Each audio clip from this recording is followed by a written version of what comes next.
နတ်သမီးဆိုတာတကယ်ရှိလားဒီမေခွန်းကညမယဉ်ကျေးမှုမှာရာစုနှစ်ပေါင်းများစွာကတည်းက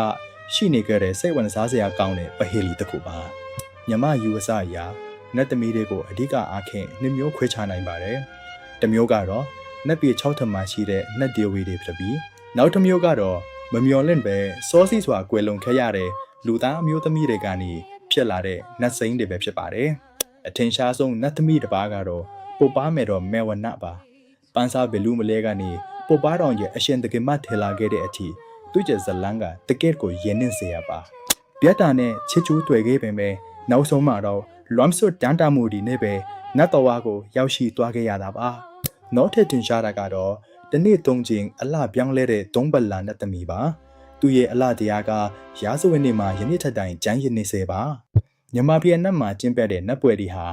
ဒီနတ်သမီးတွေအပေါ်ယုံကြည်ကိုးကွယ်မှုကိုတက်တည်ပြနေတာဖြစ်ပြီးနတ်ကတော်ဒီကတဆင့်သူတို့နဲ့ဆက်သွယ်ကြပါတယ်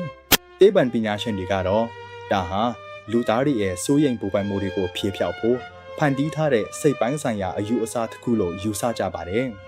ဒါပေမဲ့ယုံကြည်သူတွေအတွက်တော့နတ်သမီးတွေဟာဘဝရဲ့အခက်အခဲတွေကိုကာကွယ်ပေးတဲ့အားကိုးရာတစ်ခုဖြစ်နေစေပါ